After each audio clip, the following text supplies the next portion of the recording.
नमस्कार, हरियाणा न्यूज देख रहे हैं आप। मैं हूं आपके साथ केशव कुमार और स्वागत है आपका हमारे इस खास कार्यक्रम हरियाणा डायरी में। शुरुआत करते हैं। देश की आर्थिक व्यवस्था को मजबूत करने में किसान अहम भूमिका अदा करते हैं, लेकिन आज भी किसानों की मेहनत को उतना सम्मान नहीं मिल पाता जितना मिलना चाहिए। इसी बात को ध्यान में रखते हुए हरियाणा सरकार ने राज्य के मेहनती और होनहार किसानों को सम्मानित करने के लिए मुख्यमंत्री प्रगतिशील किसान सम्मान योजना 2022 इसकी शुरुआत की है। क्या है इस योजना की खासियत, हमारी यह रिपोर्ट आपको समझाएगी।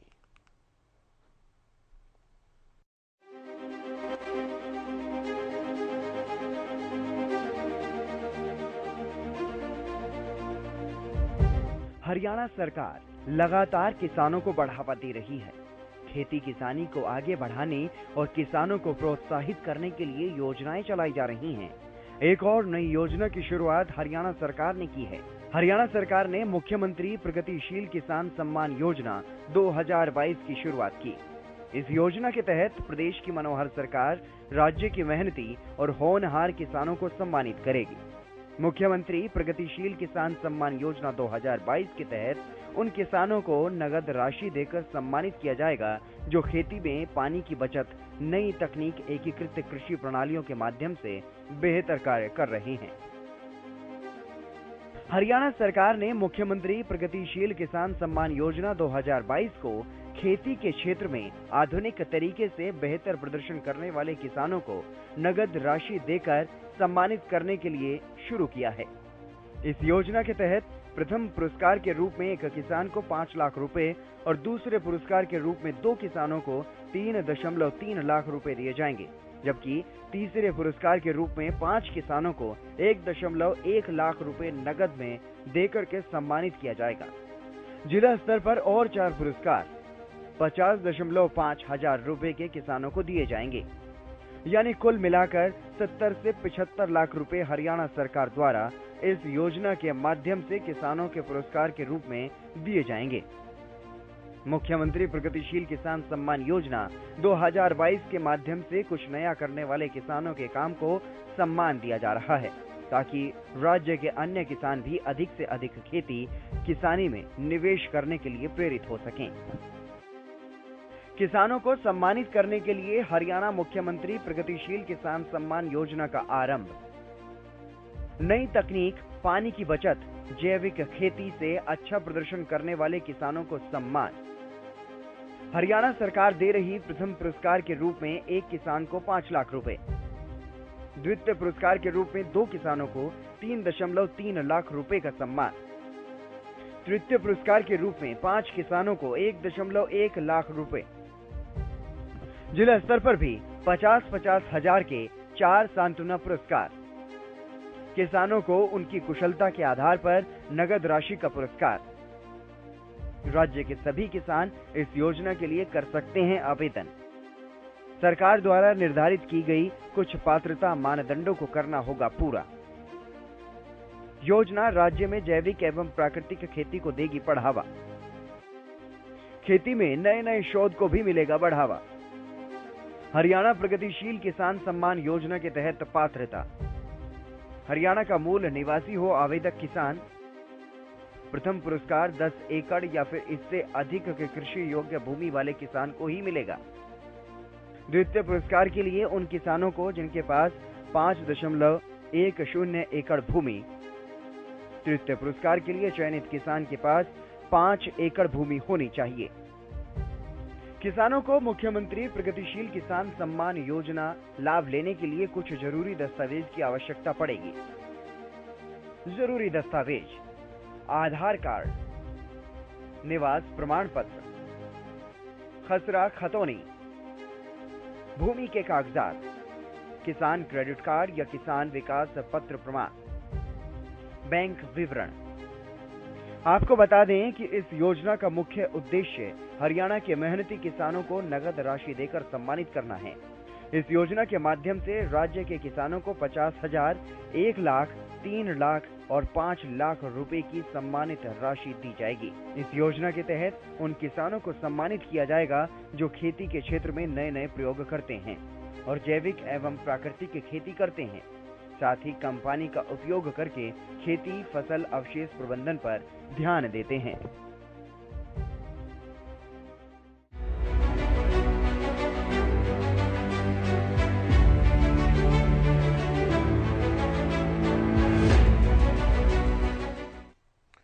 हरियाणा की मनोहर सरकार के कार्यकाल में हरियाणा पर्यटन के क्षेत्र में नई ऊंचाइयों को छू रहा है। प्रदेश में पर्यटन को बढ़ावा देने के लिए अनेक प्रोजेक्ट्स पर लगातार काम चल रहा है और कुछ का काम पूरा होने को है। पर्यटन के क्षेत्र में ये विकास कार्य हरियाणा की तरफ देश और विदेश के पर्यटकों को आकर्षित करेंगे। देखिए रिपोर्ट।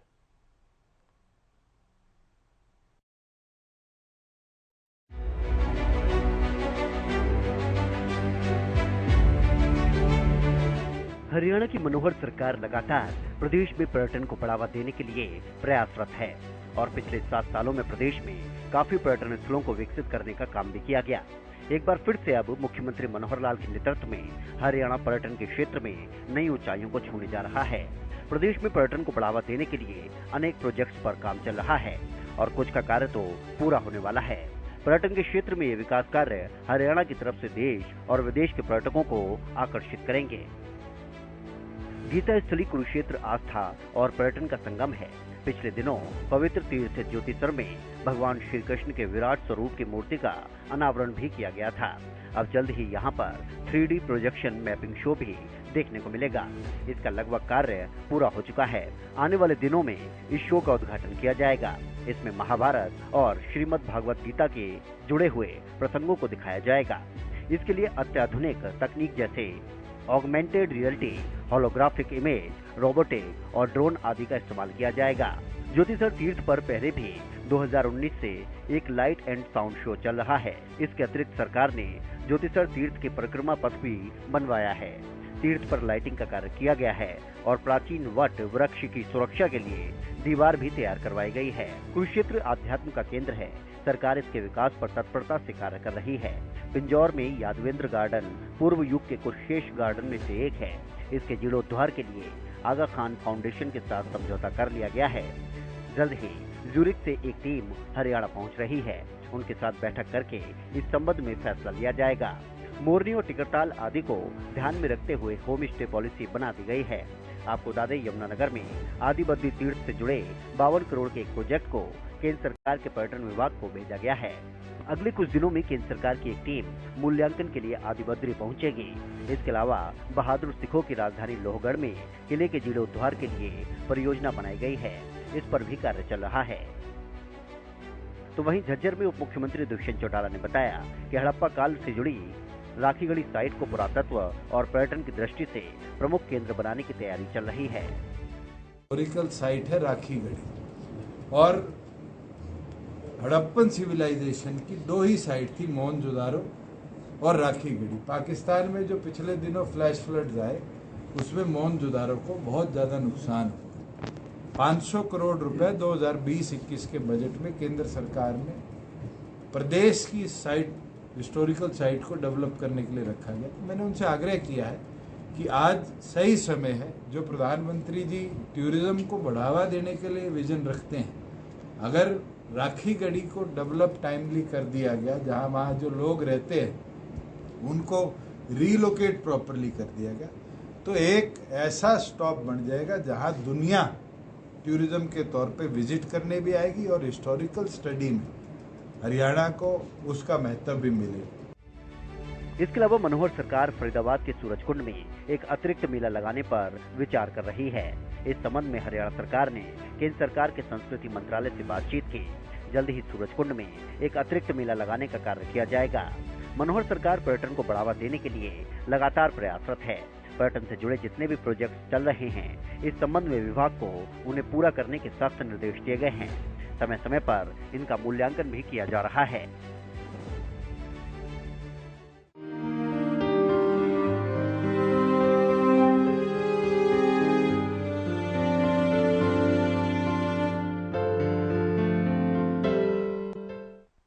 'छत्तीसगढ़ के बीजापुर क्षेत्र में नक्सली हमले में शहीद हुए नूर हसन को हरियाणा के यमुनानगर के गांव कल्याणपुर में राजकीय सम्मान के साथ सुपुर्द-ए-खाक किया गया। सीआरपीएफ के निरीक्षक संजय श्रीवास के नेतृत्व में जवानों की टुकड़ी ने शहीद के पार्थिव शरीर को सशस्त्र सलामी दी। वहीं गमगीन माहौल में हजारों ग्रामीणों ने उन्हें अंतिम विदाई दी। सीएम मनोहर लाल ने ट्वीट करते हुए श्रद्धांजलि दी और शोकाकुल परिवार को सांत्वना दी।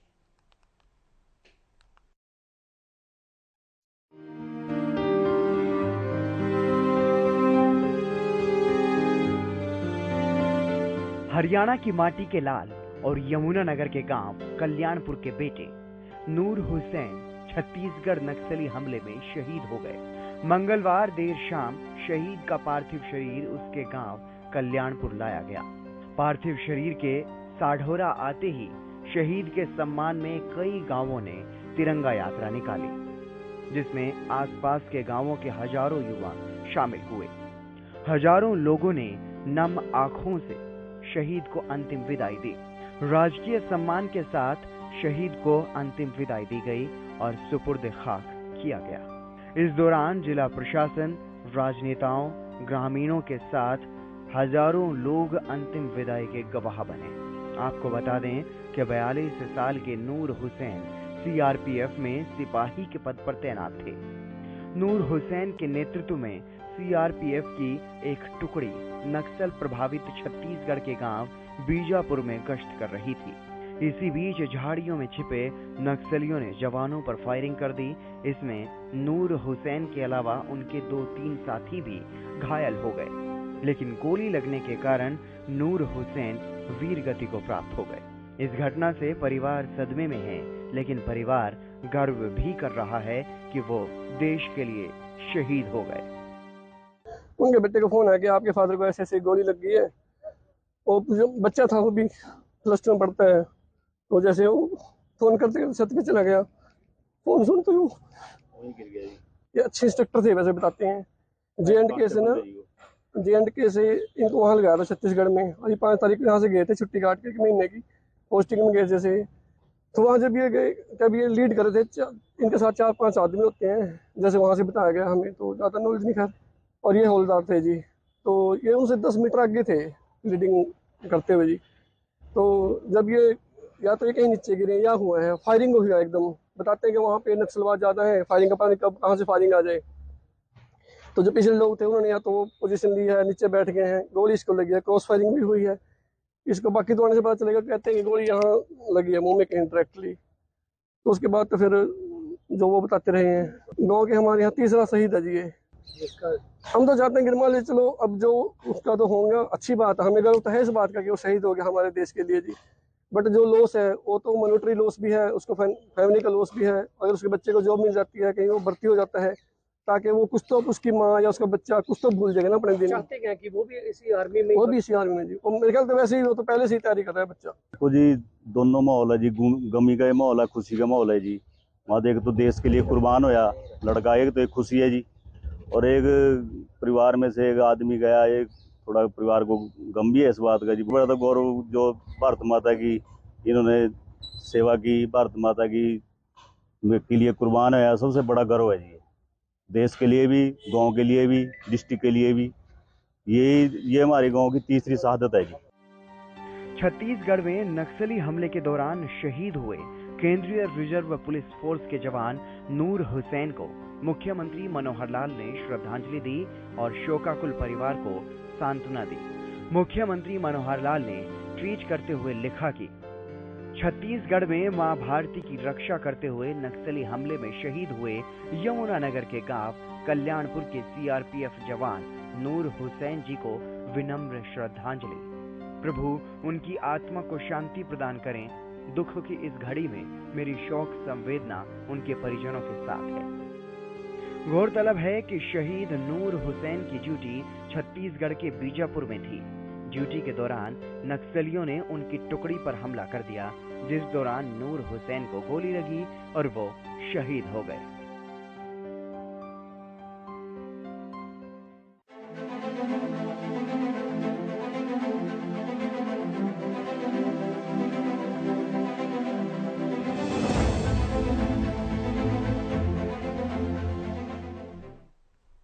बिजली डिफॉल्टर उपभोक्ताओं को राहत देते हुए बिजली सरचार्ज माफी योजना 2022 की घोषणा की गई।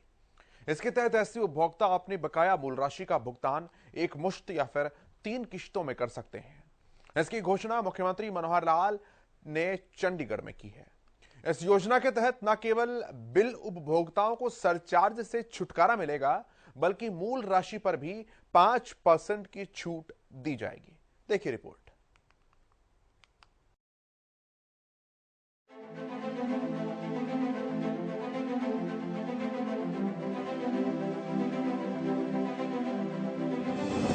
हरियाणा सरकार ने उन बिजली उपभोक्ता डिफॉल्टर्स से बिजली बिल भरवाने का मन बना लिया है जिन्होंने लंबे समय तक बिजली की खपत तो की, लेकिन बिल भरने के नाम पर मुंह फेर लिया।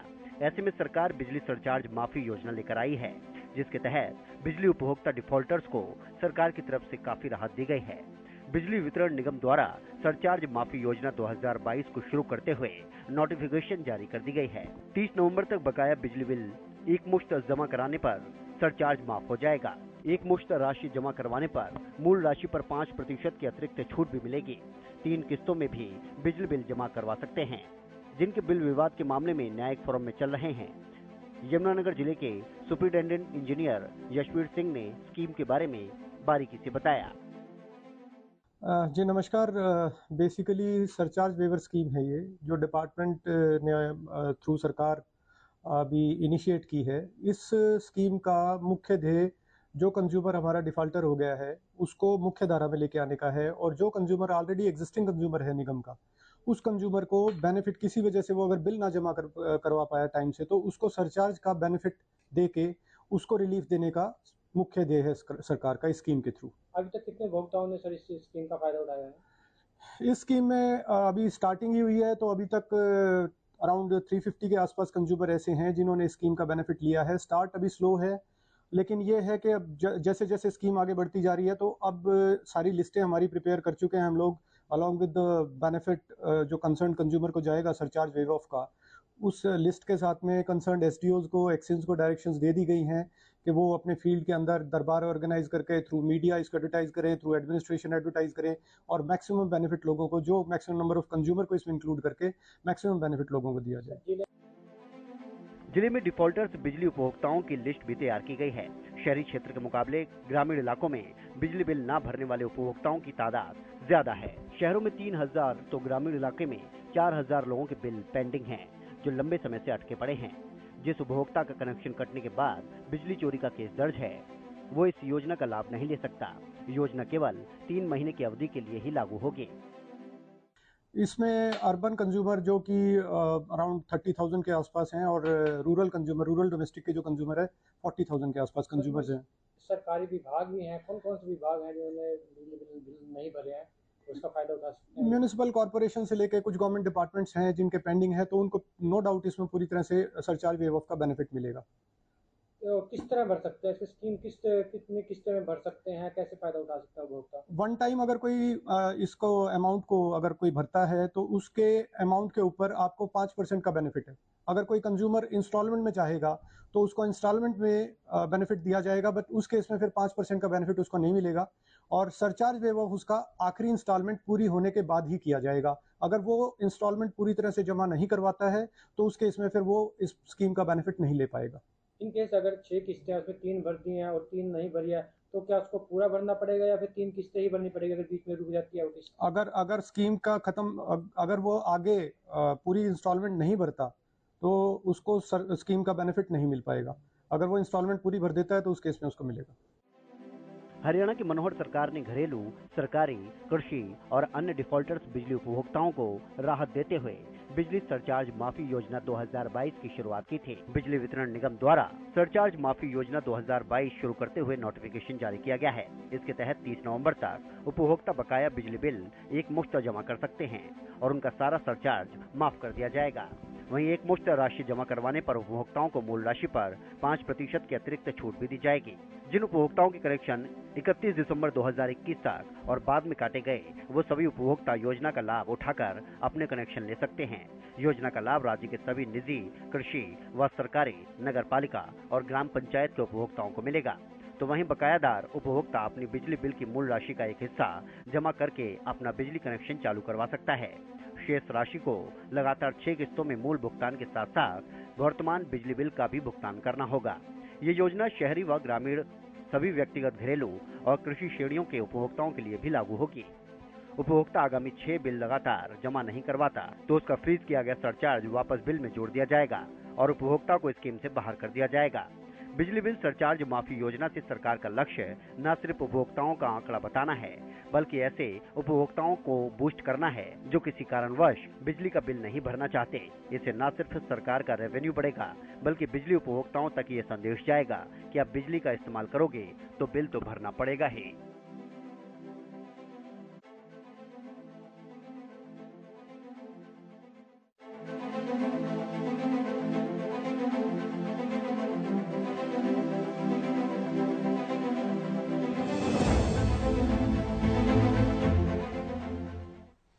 राज्य की मनोहर सरकार प्रदेश के नागरिकों को बेहतर स्वास्थ्य सुविधाएं मुहैया करवाने के लिए वचनबद्ध है। इसे लेकर लगातार बड़े बड़े कदम उठाए जा रहे हैं ताकि प्रदेश में स्वास्थ्य क्षेत्र की तस्वीर बदली जा सके और आम लोगों के पास स्वास्थ्य सेवाओं की पहुंच सुनिश्चित की जा सके।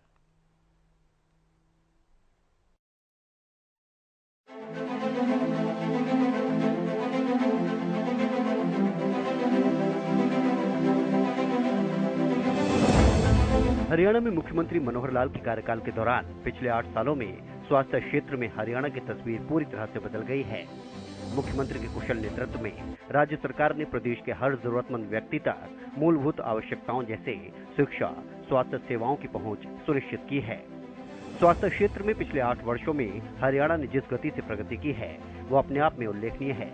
इसका उदाहरण वैश्विक कोविड-19 महामारी के दौरान भी देखने को मिला कि कैसे हरियाणा ने प्रशासनिक नियंत्रण, बेहतर इंफ्रास्ट्रक्चर, डॉक्टरों और पैरामेडिकल स्टाफ की उपयुक्त तैनाती की बदौलत इस महामारी से लड़कर लोगों के जीवन को बचाया। वर्तमान सरकार के कार्यकाल में प्रदेश में medical college, dental college, homeopathic college, nursing college व स्कूल इत्यादि की संख्या में बढ़ोतरी हुई है।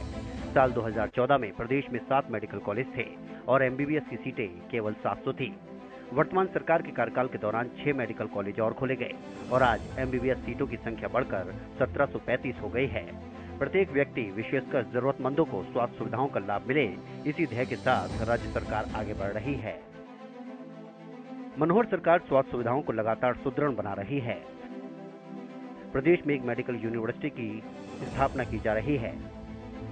9 मेडिकल कॉलेज और 7 नर्सिंग कॉलेज भी स्थापित किए जा रहे हैं। करनाल में Pandit Deendayal Upadhyay university of health science की स्थापना हो रही है। यूनिवर्सिटी में 750 बेड का सुपर स्पेशलिटी अस्पताल और अनुसंधान विभाग भी होंगे। भिवानी में पंडित नेकीराम शर्मा राजकीय मेडिकल कॉलेज बनाया जाएगा। इसके अलावा जींद में भी राजकीय मेडिकल कॉलेज बनाया जा रहा है।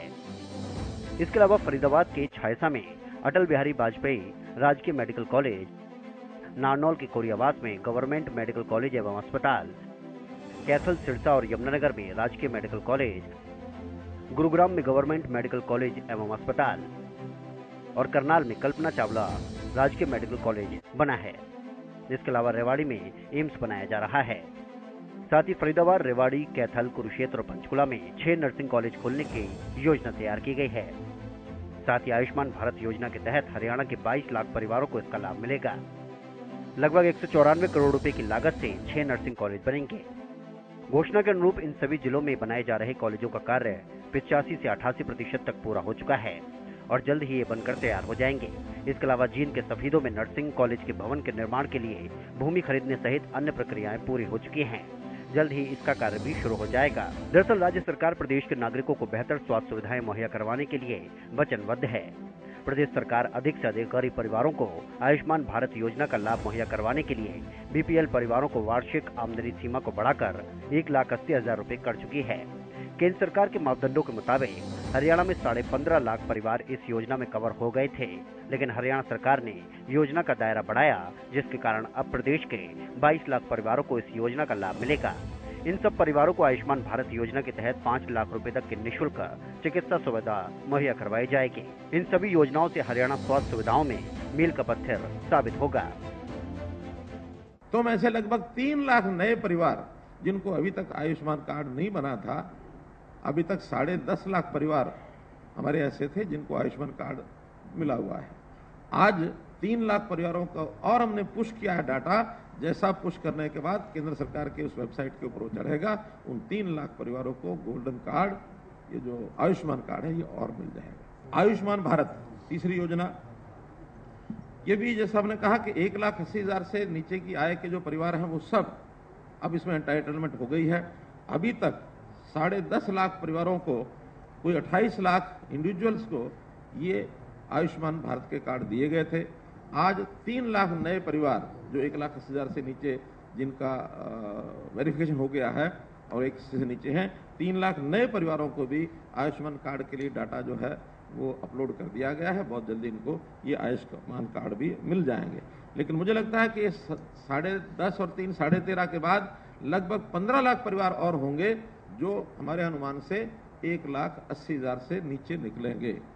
केंद्र सरकार की ओर से 15.5 लाख परिवारों का हमको जो मिलेगी उसकी राशि हेल्प के रूप में। बाकी जो परिवार हैं ये सब प्रदेश सरकार की ओर से उनको जो प्रीमियम राशि उनकी ये दी जाएगी। मुख्यमंत्री का दृढ़ विश्वास है कि किसी भी देश या समाज में लोगों के स्वास्थ्य का अत्यधिक महत्व है। मनोहर लाल का लक्ष्य 2025 तक राज्य के मेडिकल कॉलेजों में स्नातक सीटों की संख्या 3035 तक बढ़ाने की है। इसके लिए हर जिले में मेडिकल कॉलेज की स्थापना के लिए ठोस कदम उठाए जा रहे हैं। प्रदेश सरकार द्वारा स्वास्थ्य क्षेत्र में किए जा रहे अथक प्रयासों को राष्ट्रीय स्तर पर भी सराहा जा रहा है। प्रदेश में मेडिकल कॉलेजों में क्रिटिकल केयर आईसीयू की स्थापना के लिए हरियाणा सरकार को अटल बिहारी वाजपेयी सुशासन पुरस्कार 2021 से भी सम्मानित किया गया है।